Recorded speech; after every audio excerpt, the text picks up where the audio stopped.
अब नहीं चलना चाहिए। और देखिए, ये सिर्फ सिद्धांत की बात नहीं है, ये तो अब हमारे अनुभव और व्यवहार से भी दिखाई दे रही है। आज क्या स्थिति है? शिक्षा में हमने बहुत प्रगति की है। पहले बहुत कम स्कूल थे, अब हर गांव में और हर मोहल्ले में स्कूल है, बहुत इंटीरियर में भी स्कूल खुल चुके हैं। लेकिन उन स्कूलों में जो शिक्षा मिल रही है वो नाम मात्र की शिक्षा है। 5वीं पास हो जाएंगे, 6ठी 8वीं में बच्चा पहुंच जाएगा, लेकिन उनकी लिखने पढ़ने हिसाब करने की योग्यता बहुत कमजोर होगी। ये क्यों हो रहा है?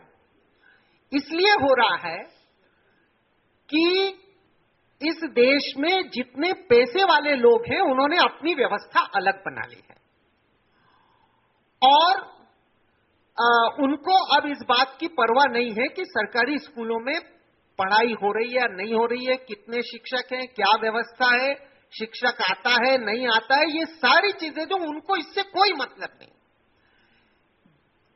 तहसीलदार का बच्चा, एसडीएम का बच्चा, कलेक्टर का बच्चा, विधायक का बच्चा, सांसद का बच्चा, सेठ का बच्चा, सब बच्चे जो हैं वो सरकारी स्कूल से बाहर निजी स्कूलों में पढ़ रहे हैं।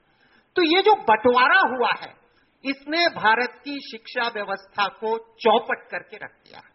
ये हमारे चारों तरफ के अनुभव से दिखाई देता है। जब तक ये बंटवारा नहीं था, पहले प्राइवेट स्कूल बहुत कम थे, तो सारे बच्चे सरकारी स्कूल में जाते थे, तो सरकारी स्कूलों में पढ़ाई होती थी, अब नहीं होती है। तो ये बिल्कुल साफ बात है जिसको हमें स्वीकार करने में कोई कठिनाई नहीं होना चाहिए। जितना बंटवारा बढ़ता जाएगा और निजीकरण होता जाएगा, शिक्षा का बाजार एक विकृति है। किसी भी आधुनिक समाज में शिक्षा के बाजार का मतलब क्या है? हमारी शिक्षण संस्थाएं, पहले हम कहते थे शिक्षा के मंदिर है, अब वो दुकानें बन गई हैं, मुनाफाखोरी चल रही है। तो इसमें क्या होगा? इसमें यही चीजें होंगी, ये जो घोटाले हो रहे हैं, ये व्यापम घोटाला, मेडिकल सीट के लिए 10 लाख 20 लाख रुपए लिए जा रहे हैं, ये सारे, और चारों तरफ होशंगाबाद जिले में 5-6 बीएड कॉलेज खुल गए, और वो बीएड कॉलेजों में क्या होता है? वो बीएड कॉलेजों में आप पैसा दे दीजिए, 40,000 फीस है, आप 1 लाख रुपया दे दीजिए, आपको अटेंडेंस और सब मिल जाएगा और आप पास भी हो जाएंगे। तो ये जो ये शिक्षा के बाजार का परिणाम है। बाजार में बहुत साफ बात है, बाजार में वही उसी के लिए कुछ जगह है जिसके पास पैसा है। यदि आपके पास पैसा नहीं है तो बाजार में आपकी कोई जगह नहीं है। हाँ, कोई टुकड़े फेंकेंगे, कोई झूठन फेंकेंगे तो वो आप उठा सकते हैं, नहीं तो बाजार में आपके लिए कोई। तो मैं प्रश्न पे ही बोल रहा हूं, मैं निजीकरण और बाजारीकरण के बारे में ही बोल रहा हूं कि इसके क्या परिणाम हो रहे हैं। और तो शिक्षा का बाजार किसी हालत में नहीं होना चाहिए।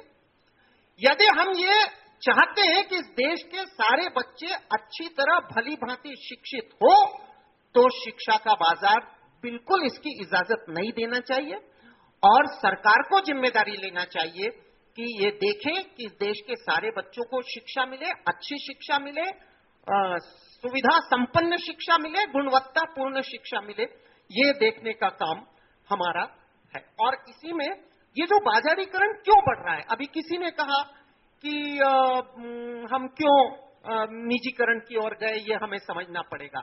निजीकरण की ओर जनता नहीं गई है, जनता की तरफ से कोई मांग नहीं थी निजीकरण की। निजीकरण की पूरा जो सिलसिला है, ये विश्व बैंक के द्वारा भारत की शिक्षा नीति को प्रभावित करके, भारत की शिक्षा व्यवस्था को प्रभावित करके यहां पर शुरू किया गया। और एक कारण है, इस निजीकरण में स्वार्थ है।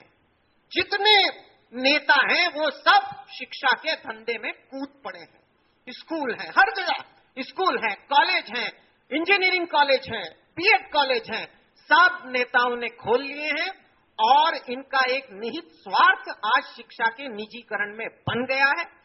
इसलिए ये शिक्षा के निजीकरण को अंधाधुंध तरीके से बढ़ा रहे हैं कि इससे शिक्षा का धंधा जो है इस देश में, मैं ये कहना चाहता हूं अध्यक्ष महोदय, कि शिक्षा का धंधा, शिक्षा का व्यवसाय इस देश में सबसे ज्यादा मुनाफे वाला, सबसे ज्यादा अनियंत्रित और सबसे तेजी से बढ़ता हुआ धंधा है।